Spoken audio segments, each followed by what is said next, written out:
Welcome to R&R Showtime with Robert and Ryan.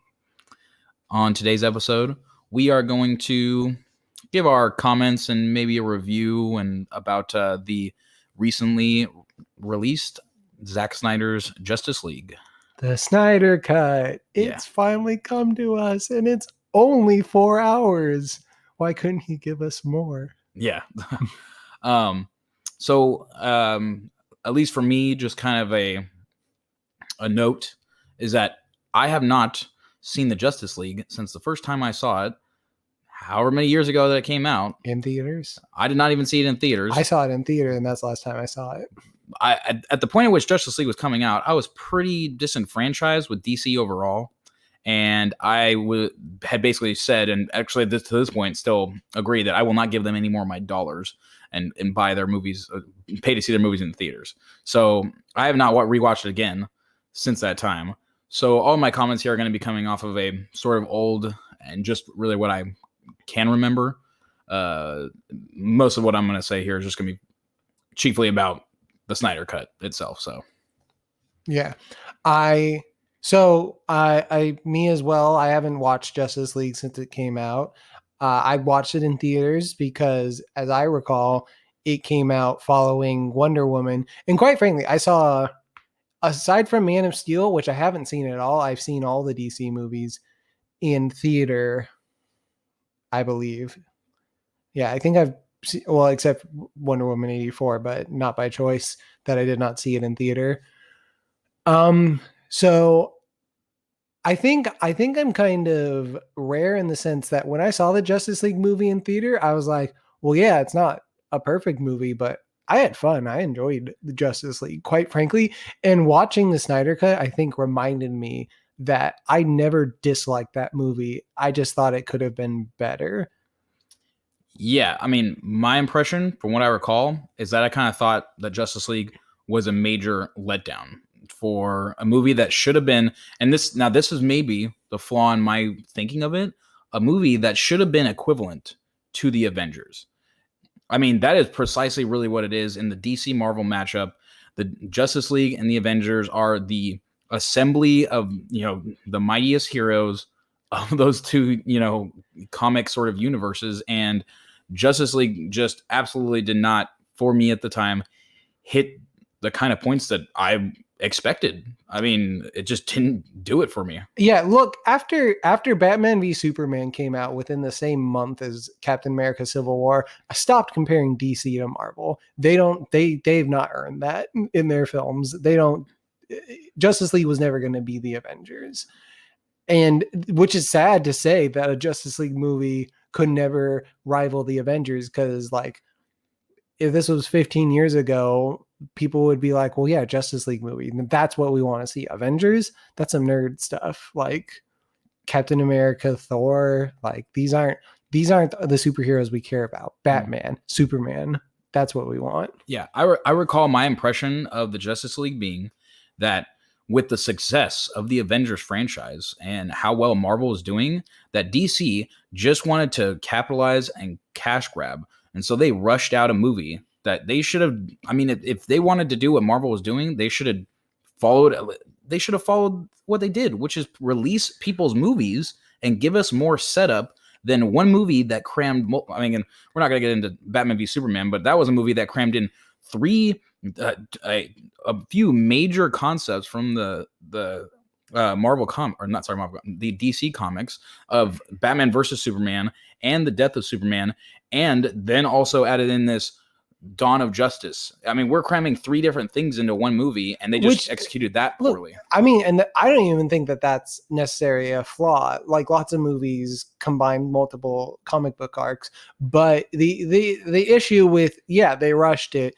This movie should have been introducing the 3 characters that never had a proper introduction prior to this movie.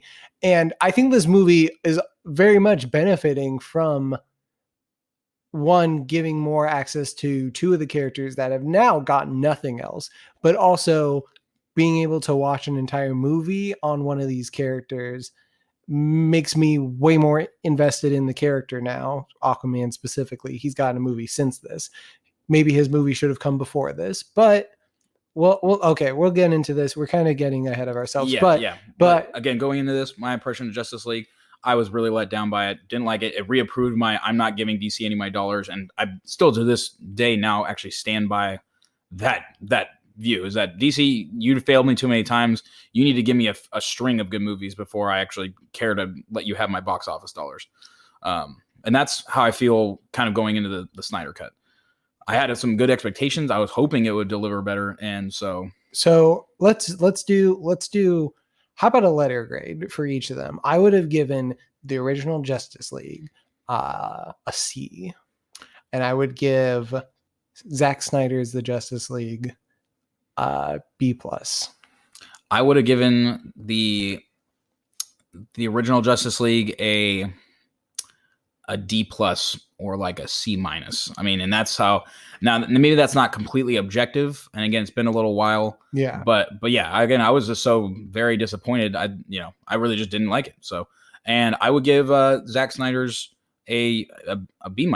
Yeah, I think it's really brought it up. So yeah, I think we both saw the same marked improvement in it. And all right, so it's kind of long to try and discuss. We're not going to do a recap. We're not going to try and break down each of the 6 parts. I don't remember what happened in each of the 6 parts. I don't think Zack Snyder remembers what happened in each of the 6 parts. Yeah. So, but I just want to, maybe touch on our Justice League, see how their presence in the film or the stuff related to them in the film has changed from then to now. Starting with the character who I think maybe changed the least from Joss Whedon's to Zack Snyder's Justice League, and that's Batman. And really the only change I think, the only major change with Batman is that I feel like we just get more Alfred, which is a major plus, quite frankly.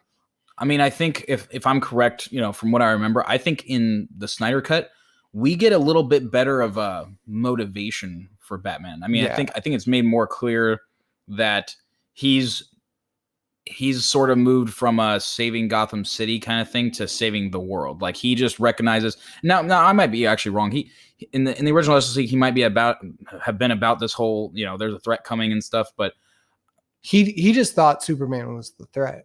Yeah, he used to think Superman was the threat, and now he understood that Superman was protecting him, and that now there's a greater threat coming. And so we begin the movie with him going to try and recruit Aquaman. Yeah, but I think that's all the last movie also started too. Was just him going to find Aquaman. Couldn't tell you actually. But yeah, Ryan basically makes the point.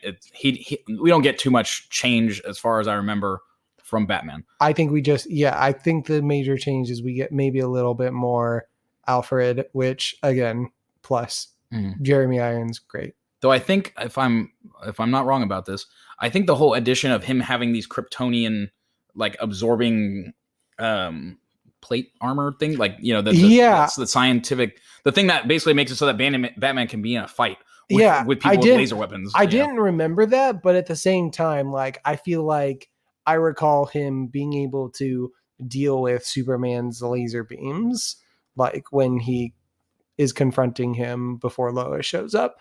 Though I feel like, I think in Joss Whedon's, Batman's the one that got Lois there. In Zack Snyder's, Lois was just there because she came there all the time. Mm-hmm. Yeah, which that would be even a good point, is that, I mean, we get more of her.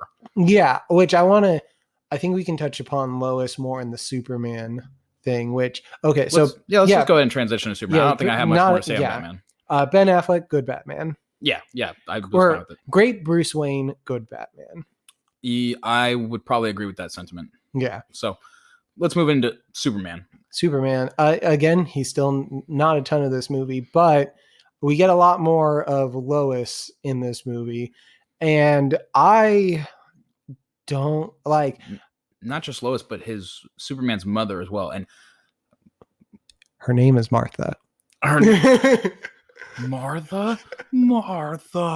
Yeah, of course. God, don't ever remind me. But yeah, so we get, I think in that way, we get more about what we're following with Superman and how it's left to characters that were very closely related to him, other than the Justice League. Mm-hmm. And I think I will say that in a movie that's so long, where we're basically getting given everything we could have been given, I like that we got Lois. I like to see what she felt like just sort of thrown into the first one because she was the only thing that could save Superman. Yeah. So showing what she's doing before she basically saves the day helps, but I don't really. I think it's kind of weak what Zack Snyder did with her. She's just like, well, without Superman in my life, what's the point of life? I'm just sad. I'm not doing my work. I'm getting coffee for this cop and I'm mourning Superman. And that's me. Lois Lane as a character is mourning Superman. Can't in this movie, at least. Yeah. Yeah. I mean, and it doesn't really articulate how much time this is. Maybe as far as we know, this is like Superman's been dead a week. I don't think it's actually that explicit with the passage of time since the last thing. But and yeah, so it's only right that she has a chance to grieve, but like that's kind of her entire character. She's grieving, she's sad. Martha Kent comes and tells her, move on. And the second she moves on, Superman's brought back to life. Yeah, which kind of is just like a what? But I think in this longer context, Lois Lane scenes make more sense, and seeing what she's doing, it all seems a little more in place. But overall, I could take or leave the Lois Lane. Now, what big significance of Lois Lane is making her more key to the story, I think. And I don't know if this is set up in the original Justice League as much, but apparently she's very important. Well, I think it was set up. I think that it's still what the Flash says in BVS, but I will never rewatch Batman v Superman. So you could tell me that the Flash said literally anything in that movie. Yeah, exactly. So I mean, if that's what he said, something about save Lois or whatever in Batman v Superman, in Justice League, I don't remember that being reproved that she was important, other than I guess the one that kind of brings Superman back from the brink. But apparently she's the key to whether or not Superman joins Darkseid. Yeah, basically. I mean, we get that at the end of the movie that it's made clear. Lois Lane died. So Superman does what is under his control, ends the fucking world. Darkseid kills Diana and Aquaman. Yeah. So, is it Darkseid that killed Aquaman and Diana, or was it Superman? Well, I think we see Darkseid murder. Oh yeah, I think we do. Maybe there was a flashback. And that's in Cyborg's vision of the future. Right, yeah. And Diana is just shown dead with the coins on her eyes.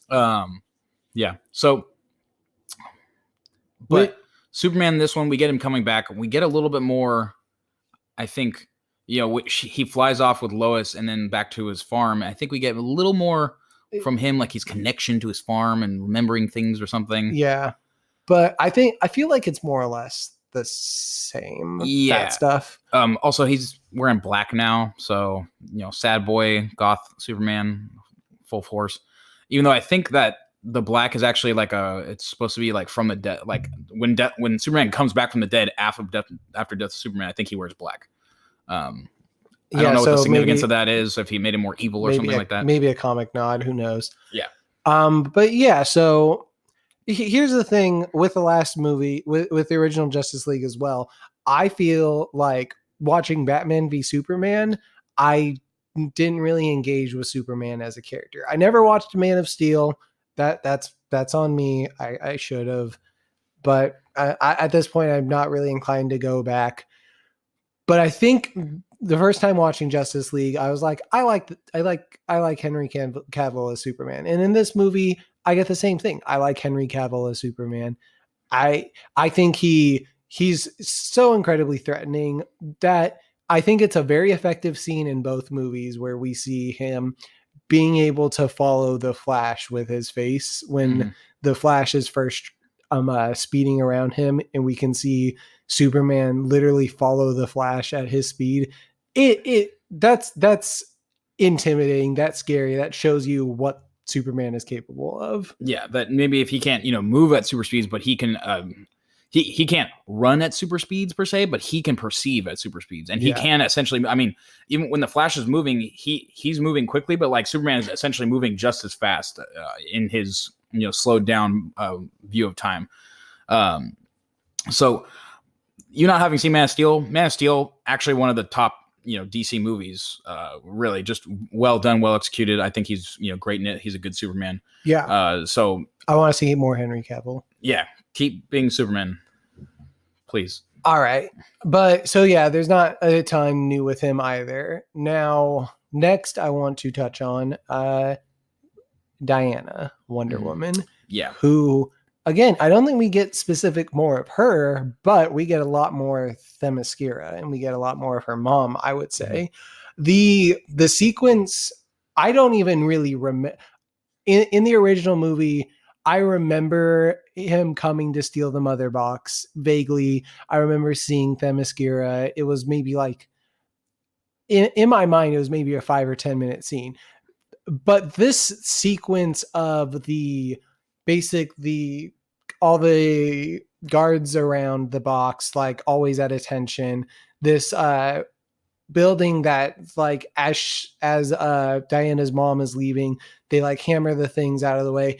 Honestly, some of this stuff feels like maybe it was in the original movie, but like it just looks better now. Yeah, maybe. I'm almost certain that the whole her fleeing on the I think the her fleeing on the horse must have been because I did see some like side by side comparison shots before it came out, and it was like showing him leaping and cutting down people and all that. But I mean, yeah, whatever this is, I mean, I think the Amazons get featured a lot more in this the Snyder Cut, and I think I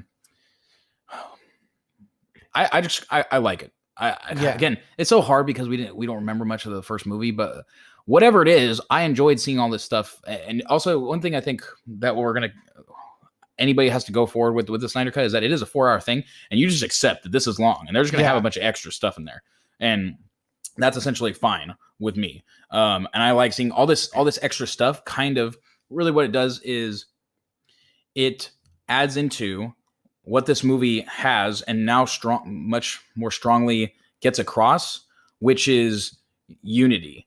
I mean, it's literally the thing about the mother boxes being united, but it's really about to stop, the unition of an evil force that will destroy the earth. The people of the earth, the protectors of earth, must unite also. And seeing the Amazons and seeing how they were strong and vigilant on their own presents this point that on their own they were not able to prevent. And they were prepared. All those Amazonians that basically got sacrificed in that building to try and protect the mother box, and it was for naught. Yeah. And even, they, were strong and vigilant and ready to do what they had to, but even then they were still not able to prevent, what was coming. And then, I mean, to that point, Diana does explain to us, she's the one that tells the story that it was that she specifically says that all of those forces came to attack separately, or they prepared to, fight this separately. But at the end, and it's actually a little choppy because they don't explain why or how, they all come together to combat and by their combined forces are able to beat back Darkseid. And that is the men, the Amazonians, the Atlanteans, the old gods, throw in some Green Lanterns. Yeah, and a Lantern Corps. But they were in the original Justice League. I recall seeing Lantern Corps in that movie as well. Mm-hmm. But I mean, yeah, we'll see. Do you remember seeing that? Yes, it was there. Okay, all right. Well, that's good that you have that confirmation because I just didn't remember that. But definitely. But were they fighting with the old gods? Like I don't remember this whole war thing. I remember them kind of just coming together. Here's the thing. I think in the original movie, I don't think Darkseid was the original person that came. I don't think Darkseid was in. Oh no, Darkseid was not. He was a 100%. It was just Steppenwolf. Yeah, and that was one of the things about that movie that was so weak is that Steppenwolf is just such a if I recall, he had like very minimal motivation other than I'm going to conquer the world and come but there was no. He's got big simp energy. Yeah, and he had no reason for coming other than evil come conquer world. Yeah, and that's still sort of his thing, but it's in serving Darkseid, who honestly at this point for me is just he is big bad evil, wants to rule all. Yeah, which is fair. for the comic universe, I think again, I don't understand things as much as DC, and I don't understand stuff about Marvel, but I understand less about DC. Yeah. But Darkseid is a big, huge force of kind of evil. Yeah. And it says it in Snyder Cut. I've conquered thousands of planets. Like his whole purpose is just conquering planets. Like that's what he does. And he's come to Earth before and was beaten back. Yeah. And then we not only get that Steppenwolf basically is just going to planets and conquering them for him, but that apparently there's something special on Earth. So this was Steppenwolf had a motivation. He was in disfavor with Darkseid and he wanted to fix that. And so he had a reason that he needed to do this, not just to conquer the world. Darkseid had a reason to conquer his motivations aren't clear yet, but he was just a broad, big bag evil guy. Steppenwolf doing things, being a more minor character. I mean, now you're more interested in the reason that he's doing all this stuff. Yeah. So, okay. So, but back to Diana. Yeah, back to Diana. I think I don't have specific recall of the whole ceremonial firing the arrow of Hera. I mean, maybe it makes sense that it was how it tipped off Diana, and then she gets that signal and finds this cavern where she's able to read the old prophecies, and that's how she has this information. I think this is all very good. It makes more sense. In the first movie, I felt like she just sort of had that information. I don't recall if it was something that was presented to her in this way. Yeah, I could be wrong, but I think she just exposition dumped it. And the one other thing, this is not so much a comparison to Justice League. This is an admission of myself on a comparison of this in Wonder Woman 84. Diana's first scene, her first big action scene in this movie, it's great. It's so good. It's so well done. Like when she's fighting those terrorists, that like when she's like repelling every single bullet shot, that's it's so fucking good. It's so fucking great. Yeah, no, I think it's great. It's awesome. It just shows that she's a total badass and amazing. So yeah, I liked Wonder Woman 84, but this movie makes me even more excited for another Wonder Woman than that movie did. Mm-hmm. Definitely notice, I see the difference with Zack Snyder and like the costume choice. Yeah. One, Amazon's boob armor. Yeah. Right. Well, that I think that was present originally. Yeah. I remember those criticisms at the time. Yeah. Which again, I don't really care about boob armor. I'm like, it's whatever. It's not like, I don't think it's such a big the deal, thing was like originally it was if somebody's like, mad about it. That's okay, it was like whatever. 4 months removed from Wonder Woman, and they didn't have boob armor, and then they did. Yeah, but yeah, so I think it's what it is. What it is. Yeah, but that criticism was the last movie. But also like Wonder Woman 1984, ultra bright costume, like super, like very red, very blue, like gold as heck. And in this one, it's those muted colors, the same that she had in the first Wonder Woman, or the original Wonder Woman. Wonder Woman. Yeah. I think that's just a filming thing. Yeah, that's a saturation because like even Superman, his blue and red costume isn't very blue and red. Yeah, but it wasn't very blue red in the other movies as well. Yeah, but those are also Zack Snyder. Yeah. So yeah, that's just how he films. But yeah, no, I really, I like Diane in this movie, and again, she maybe doesn't get as much development in and of herself, but she had her own movie. Yeah, and she had her own movie. BVS. Yeah, exactly. So we've covered the people who had some exposure before this. Mm-hmm. Now we're gonna talk about the people who, so up to the point, up to this point, they were introduced in Justice League. We got Wonder Woman, Batman, and Superman all prior to Justice League. All right, now let's go into the person who we have something afterwards to compare to. And this is a fun one to me, Aquaman. Yeah. So yeah, Aquaman. This one, I think again we get all the same scenes, but we just get more. We get basically the tie-ins to his movie. And if we were to look at this in the frame of this is a setup to his movie, then it does. I think they do a good point in like setting up those things and actually creating some of this. It really goes to show how just the original Justice League did so poorly that in making Aquaman, they tried to not follow up it because there's so many details of Aquaman that are just sort of like ignored. The details that Justice League presents about Aquaman that the Aquaman movie ignores. I think the most glaring is that where did Amber Heard's accent come from? Oh God, yeah, that was something where I was just like, what the hell? Which I would say honestly though, I kind of wish that she kept the accent almost. I think it would have been cooler. It could have been cooler, but then she would have had to keep it throughout the entirety of Aquaman. And if she had that, I think at that point they didn't have her dad cast. So if Dolph Lundgren's the dad and then she's speaking with a proper British accent, but if they're all speaking like Americanized English and she's the only British one and she's not actually British, I kind of prefer this outcome. Yeah, which is fine.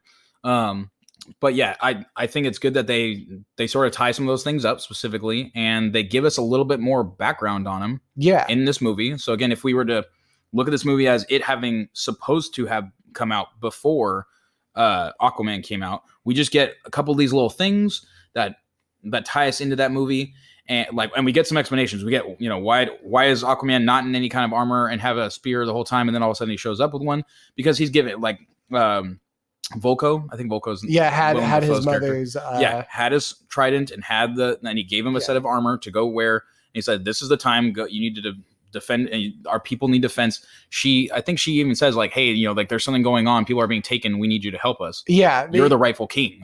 And Willem Dafoe's character even leads in on how King Orm is trying to start a war with the surface and he's not interested, and we see this followed up. Yeah. Really the biggest differences between this and the actual Aquaman movie are Amber Heard's accent, her hair color, Willem Dafoe's hair length, and the fact that which is where his hair is tied up in that next movie though. So yeah, and the fact that they can speak underwater in Aquaman, but in this movie they just do the trilling and have to do air bubbles to speak.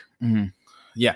Oh, one thing I would point out also is that apparently, again, we can just assume that this is the case, but plenty of lot of Atlanteans apparently of the royal bloodline in this movie, because they get dragged up on the land and don't immediately die because only the half special bloodline of Atlanteans can breathe air. Honestly, what this movie makes me feel is like, had this been successful, the Aquaman movie we got would be so different. Yeah. So it would probably be a lot less fun. Honest, and I've criticized the Aquaman movie. I think it would have been not as good in a way, because I kind of appreciate, like, as much as I criticize its wackiness, I feel like it gives it some levity that's necessary. And Amber Heard with a British accent, I'd never want in another DC movie. I don't mind her playing Mira. I don't want her accent. That's so funny. But yeah, overall, I do like that they add all these little things in about Aquaman, give us a little bit more of his background that would technically set up for the Aquaman. Again, there's these differences, but again, all these scenes I'm assuming were things Zack Snyder filmed before Aquaman came out. So the differences, I'll just forgive that his vision did not play into what ended up being the next film. And if it had, then it would have. Though, actually, now that I think about it, so that final epilogue, or the Batman's Nightmare epilogue, where with the Joker in it, to my knowledge, that was filmed recently. So I don't know if Amber's part in that was filmed recently, and if they made a cohesive decision to have her have the British accent again in that sort of future world, in which should be taking place after the Aquaman movie. But okay, that's again, I think that's all. We don't know. That might have been some things that that Snyder had filmed for the original. I mean, it would track that he has all these characters that kind of get, we don't know what exactly was refilmed. Other than there are some. I know I know the Joker stuff was new. Okay, so that was new. I mean, yeah, maybe I know that they have people come back to film a few scenes, but yeah, we digress.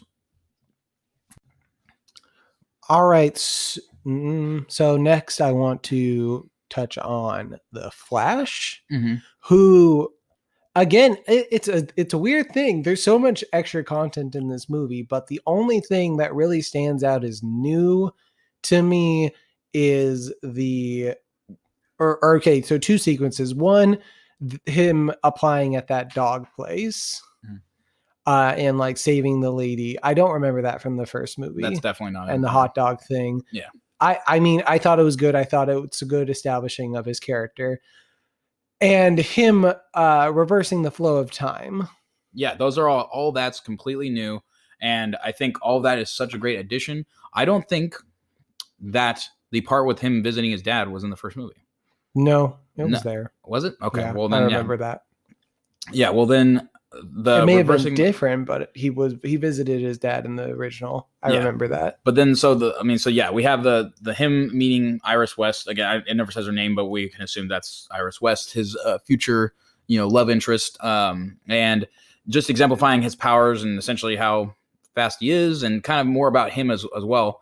Just getting that, he's sort of like a down on his luck kind of kid, and in this weird situation, and just rescuing her, exhibiting his powers in a really cool and interesting way. And then the reversing time, which really just sets up basically Flashpoint, sets up what we know is going to eventually happen, because that's a huge DC event.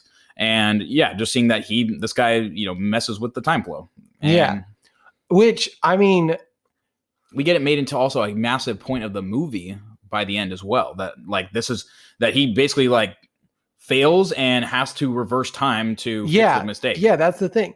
That entire ending sequence, I think, feels so radically different from the original. Like, I just remember in the original, like, they all just sort of like are like trying to battle Darkseid, and then I think maybe Cyborg or Steppenwolf. Yeah. They're all just sort of there battling him, taking turns, and Superman's really the only one doing anything. Whereas in this one, like, Superman shows up last minute to save the day, and that feels so much, it just makes better sense, and it's just better. Yeah, no, absolutely. And that Cyborg has to face we'll get that into that. Cyborg, so the Flash, there's honestly not that much new. But we get more importance of the Flash. He isn't just there. Yeah, he's a valuable part of the team. At several points is crucial. Yeah, to the point where he is integral. Again, he also in some ways he technically fails, but he fixes the problem. Like, he does what he was supposed to, and exhibits almost a new power to himself in being able to reverse the time and make sure that everything, and also that was used as a way for him to like learn something, echoing his father's words, about like, the here and now, the time, like creating some kind of him growing or developing a little bit. So we get a little more foundation, a little bit more on him, a little bit more development, and we have a good setup for the future. Yeah. All right. So let's do the person who's gotten the biggest savior from this film. Yeah. Cyborg. Oh my God. Yeah. I think it is very apparent that he gets practically a small movie of his own in this film. And it is done so much more, so well. We get so much more about his father, about, him interacting, like him and his powers, him interacting with the internet and how he can interface with technology. We get, him and his struggle internally and with his dad being key to the plot, to the point where at the end, it's, him trying to interact with the mother box is represented with him interacting with his family. And we get these themes and motivations of him clinging to maybe what he used to be and being angry at his father for it, and how he turned him into a monster. And by the end, we see him accepting that what he has now is, he's not a monster. He can accept himself, accepts that his father loved him and that he did care for his father, even if it was too late, seeing what his father did, sacrificing himself.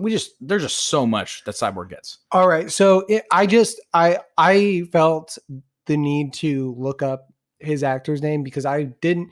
The fact that in 2017, this man was in the Justice League and he did not become a household name is kind of goes to show how much he was snubbed. Ray Fisher is this guy's name. And like, he was cast as Cyborg in the Justice League movie, and he like he did a good job. Like, I liked him in that first movie. He was just barely there. Yeah, you're just like, oh yeah, Cyborg, he's here too. And this time he's like the like they're all. It's crazy because they all feel like they're the key in some way, except kind of Aquaman. He's just there. Yeah, Aquaman actually, he is definitely just there. Yeah, like even at the end of the movie, they're doing like this like pan out, and it's like I think it's Batman. Then we see Wonder Woman and Superman. Then it's like the Flash and Cyborg, and it's the 5 of them. And I'm just like, wait, where's the other one? And then pans out a little more, Aquaman on the right side. I was like, oh, okay, there he is. Yeah. But like Cyborg, if any of them is vital to this movie, it feels like it's Victor and his father, Silas. Yeah, no, absolutely. They become key to the movie. And we see a very good and strong character arc of him, where he goes from feeling so poorly about himself and his father and relationship. He thinks of himself as a monster, and that his dad never loved him. His dad never loved him, and his dad did this to him. And by the end, he reconciles all these things, that he's not a monster, that he realizes his father did always love him, and that he didn't turn him into a monster. He gave him he brought him back to life and gave him almost a gift, and now he can change the world in a positive way. It's just like his dad always loved him. It's just he wasn't able to show love the same way that his mother was able to. And that's a very like heartbreaking thing, because sometimes when you're a kid, you just don't understand that. And Cyborg is a kid. Yeah, he's like a teenager. Yeah, and it also makes a point, like, again, that's a good tie into the real world, is that like that is true. Like, not everybody shows love the same way, but people can still love you and care about you, even if you don't necessarily feel it or understand it. And again, that doesn't excuse people not doing things to show people they love them in a more profound way that they do understand, but it shows almost a little more from his father's side, like that his father, risked all these things just to bring him back and everything. It's still, I still feel like, of any of these members of the Justice League, Cyborg, despite being the key to this movie, is maybe still the one that I see least likely to have a standalone movie, because in a way this was his movie. Yeah. Snyder Cut gave him his day, and at this point, I don't see how they're going to take anything. The Snyder Cut exists now. Yeah. So it's now, so people watch this and they're going to get all the backstory they need on Cyborg. Cyborg, I don't see how we're going to get any more out of him that is, unless they give us a live action Teen Titans DC Universe movie. Yeah, and even at that point, it's established that he's not a Teen Titan. He's part of the Justice League. And Robin's dead. Yeah, Robin's dead. He's died. Or he's the Joker. Who knows? Yeah. So, and then so one thing. Do you have any more you want to talk about Cyborg? I just really wanted to give a shout out to Ray Fisher and how that last movie really kind of dicked him over, and he should have gotten a career out of that movie. And when I looked at his filmography, it was Justice League 2017, and then it was Zack Snyder's Justice League. I think he's maybe gotten a little more TV and theater work, but yeah. It's a good point. Yeah, you make the perfect point that in the Justice League movie, that should have made you a star. And I've seen it didn't, then that says something about that movie. I've seen Ezra Miller, like he's a star. Yeah, but he was already in things. He was doing the Fantastic Beast. Yeah. Yeah. Fantastic Beast, and he was in Perks of Being a Wallflower. But like blockbuster stuff. Right. Yeah. Yeah, so one thing I wanted to kind of tie back into, if we're sort of concluded, and again, in this podcast, we might jump around a little bit to different points, and it's something that just comes to mind, is that this movie, with all these different characters and what they've added in, we get a theme that I think is tied together a lot better, and that's a theme of unity. I said it before, but in this one, because we get more on Aquaman, more on his motivations, we get a little more of the Amazons, a little bit more Diana, and we get more, and then we make it very clear that in the past, that unity is what was able to help them defeat people before. And this time, Diana and Aquaman have an interaction when they are exhuming Superman's corpse, where they say it's basically kind of a, hey, look at us, an Atlantean, and it's very clear, like they just literally say it. Yeah. Hey, look at us. It's an Atlantean and an Amazon working together. Like, who would have ever known? Like, our people have kind of hated each other and stuff for a long time and never wanted to work together. And so, I mean, just they're making it almost clear. They kind of put it in our face with those words. But again, it works, though. That, yeah, we see, like in time before, the Atlantean and the Amazons being brought together. Man is represented by Batman.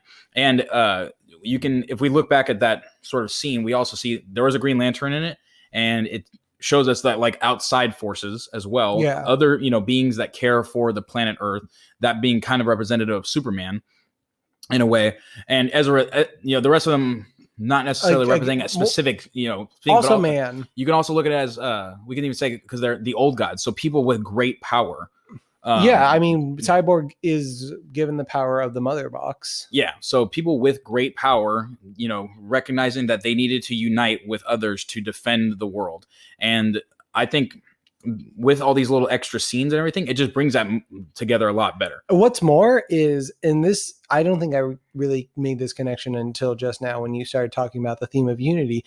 It's fascinating how all 6 members of the Justice League, in a way, were people that, like, maybe less so Superman, but like at least the other 5 are all people that were like dedicated to like sort of self-isolating themselves in a way, or in some way ended up being self-isolated. Aquaman wanted nothing to do with his Atlantean world and barely anything to do with the human world. Diana kept herself by herself for over 100 years in the human world. Batman, he's doing his own thing down in his cave.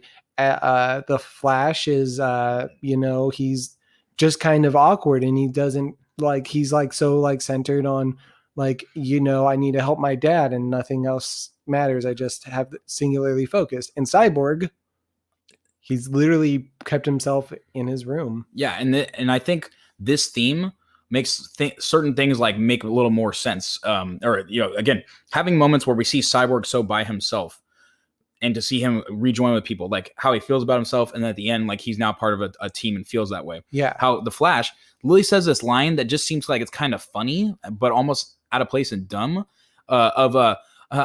he immediately joins Batman and says, I need friends. Yeah. Which, I mean, like we get a little bit more about him being a strange, awkward guy that like he's clearly kind of alone. Like he's alone in, having the powers, but alone just as a person. Like if he didn't have the powers, it would not change that he's trying to be. If he didn't have the powers, it would not change that he is trying to become a criminal law major to help his father who is wrongfully imprisoned. And, that would just make him, because of his struggle and what he's having to go through, he's isolated in and of that self. He's having a hard time, and he literally says, I need friends. And it sounds funny, but it's, really like a lone boy kind of reaching out. And then by the end, he now feels like he is a significant person. He literally saved the world, and he's part of a team. Yeah. Again, yeah, you said it perfectly. Aquaman literally says in the beginning, I just want to be left alone. He doesn't want to have anything to do with Atlanteans or any other person, but he does want to do good. The shared commonality of all these people is that they do want to do good. And we see that with Cyborg when he helps Cyborg has the ability to literally launch nuclear missiles, and it makes it very clear in the Snyder Cut. Yeah. That he can do all these things. He could ruin the entire world. But his father says, but it's the responsibility of what you do and not doing those things that will be significant. And that Cyborg, the only thing, at least we're shown he does, is help a struggling woman and just gives her some money. And we see that, Ezra, that's the actor, Barry, he helps Iris when she is flipped out of the car. We see the way he's caught is by help, stopping an attacker in the liquor store. But so we see that he has a want to do good. Diana, obviously, Wonder Woman, we know that she's doing all the good. We have multiple movies that show that she's always had a want to do good.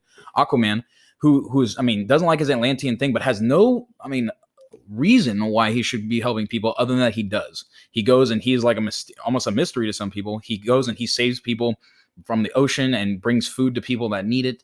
And of course, Superman, has always been a savior. Batman, has always wanted to help Gotham. So we see that these people are all isolated. Other than that, they and very different, coming from different walks of life, different origins, different powers and everything. But it's not about the things that separate you. It's about what brings you together, and they all share the common goal of wanting to do good for their communities, but also for the earth. And they are brought together, and by having that shared goal of doing good for the world, they are able to unify and save the world. Yeah. And I think by giving us more of these different characters, that theme that I mean, I don't even think if I noticed that theme the first time. I don't think that ever even came across to me. But now it's very clear to me. It's and I think it comes across good now. It actually like, I feel like at the end I'm like, oh yeah, clearly unity, like coming together. I mean, like, I don't know how I didn't get it in the first one when there's literally a thing called the Unity. The mother boxes combined to create the Unity. It's just it was so poorly done in the first Justice League that I'm like, you guys just basically, like, who cares if you unified, whatever. Like, they came together because the Avengers did it. Yeah, exactly. So I really like that about the Snyder Cut. I think that it executes that theme very well, to explicitly, almost like it makes it very clear, like that is a theme of the movie. All right, so let's touch on some of that epilogue stuff, some of the stuff that are we expected to see this stuff in the future? I don't know. So some of the stuff is the same. Like, we had the Lex Luthor on the boat with Slade before, but the last time it was teasing the Legion of Doom. Yeah, the Legion of Doom. Mm-hmm. This time it's just Lex giving Slade the information on how to kill Batman by telling him his true identity. Mm-hmm. But then we get Slade joining Batman in the Nightmare world, which we don't know if that's real. Do we want to talk about the Nightmare? Yeah, I mean, like, let's go into it now. Might as well. So Mira's there. The Flash is there. I think he has facial hair. Cyborg's around. And the Joker. Mm-hmm. We get this really weirdly shot sequence with the Joker. Yeah. And which is, I mean, I'll say that the whole scene is interesting. Obviously, it paints this. It's a nightmare, we know at the end, because Bruce wakes up from it. And we also know we know externally that it's a confirmation of things. Like, one, we know that we saw Cyborg has a separate vision of the future in which Wonder Woman and Aquaman are both dead. And in this case, I mean, we see this assembly of heroes, but Wonder Woman and Aquaman are missing. So we can assume that whether this is a nightmare or not, this is clearly not just a nightmare that Batman's having, even though he might view it as one. He might not recognize, and we all know that when you wake up from dreams and things, they might have an immediate impression on you, but you basically just forget most of them. So, the idea that he might be having this nightmare, have had it, might continue to have it, but maybe not act on it is reasonable. But I felt that the way that the scene with the Joker was shot and it kept going out of focus, like, it as a dream, I get that makes sense, but like, it sort of distracted me from listening to what he had to say. And it like sort of made me keep thinking about the fact that, oh, look, this is Jared Leto's Joker again. I'm glad he's getting another chance. This seems a little more toned down, a little better. Oh, what did he say? Oh, yeah. My bad. Yeah. I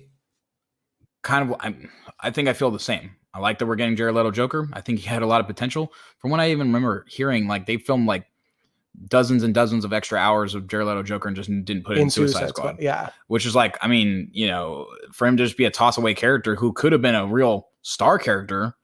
He could have been the bad guy. That would have been more interesting. That'd have been way cooler. I very much would have rather seen that. I mean, than Hula Girl. Yeah. I would. That's a whole nother, thing there. But I'm glad that we got to see more of him, and we do get this really interesting. Like, it's very cool to get to see Batman and the Joker work together, and him just make it clear, like, you need me at this point. That and it raises these questions again, sets up more for like a Justice League 2 or whatever's going on. It really makes me, but it's interesting that this whole thing sets up like we're supposed to see more of it. Do you think we're going to see more of this? here's the thing: the fact that the Snyder Cut is, I mean, even though it's real, it's out. I don't know where is Warner Brothers, DC. Are they going to move forward with it? Hopefully, I mean, is the success? I haven't actually looked at any reviews or anything else about the Snyder Cut so far. I saw it got, last I checked, it was 74% on Rotten Tomatoes, which is a resounding improvement. Yeah. So, I mean, hopefully, okay. So we know at this point that the studios of different films, they know like the internet will say what it wants. And if the studios actually do what the internet wants, like things do better. Like obviously if they just listen to the people they're making the movie for, like obviously they do better in the box office. And we've seen that a few times with movies now. And I'm hoping not every time, but sometimes. Yeah. But Rise of Skywalker.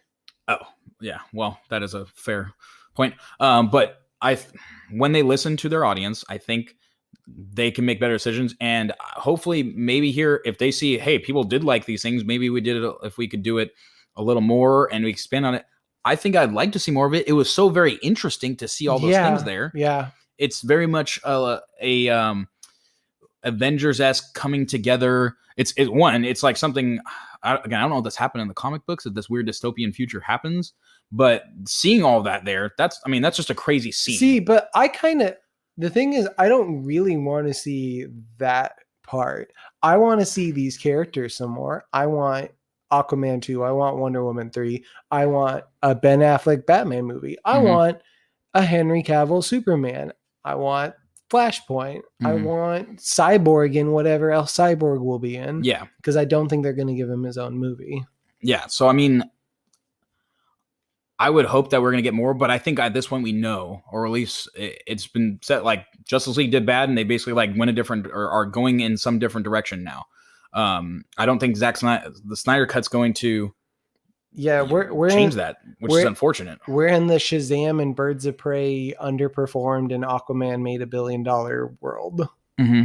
Yeah, which I mean, that's okay with me. Do better. Like I think Aquaman was good. I think it had a simple storyline. I think Shazam was better, but I think I also would agree. I thought Shazam was good too, but Birds of Prey was Deadpool 2 done less good to me. So I didn't it's a movie about a character and a bunch of other people, and they make it out to be like it's about all of them. It's just whatever. That's a whole nother podcast.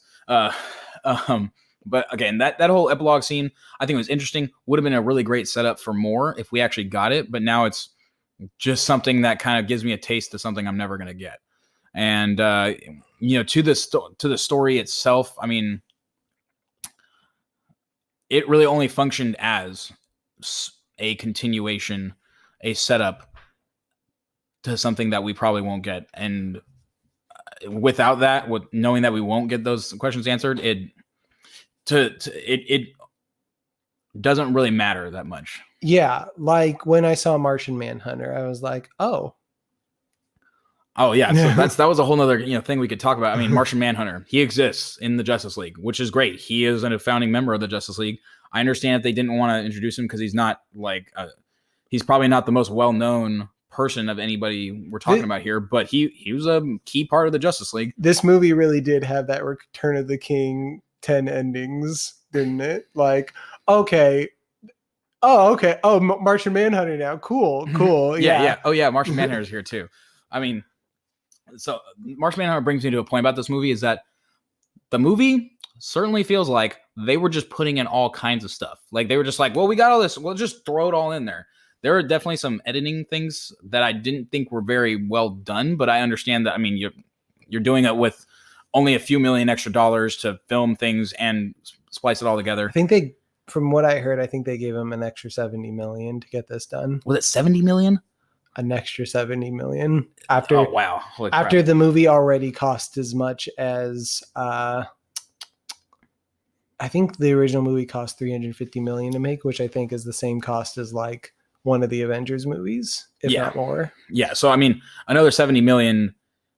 I certainly did a decent amount, got them to a certain place, but there were some very not great editing. And I don't really besmirch it because it was what it was. It was scenes filmed and then they had some runway to do more with it. I mean, they had dollars, were able to shoot some more scenes. Yeah. But yeah, there was just some stuff in there that was kind of like, I can't think of any of them specifically, but I remember just sitting there thinking, I'm like, that's interesting. One I do remember was Zeus in those things.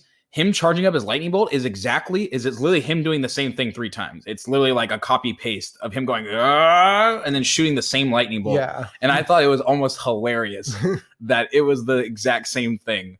Like funny that they just copy pasted that, that animatic into there. I don't begrudge that sort of stuff, but yeah, neither do I, because it worked, but it was funny.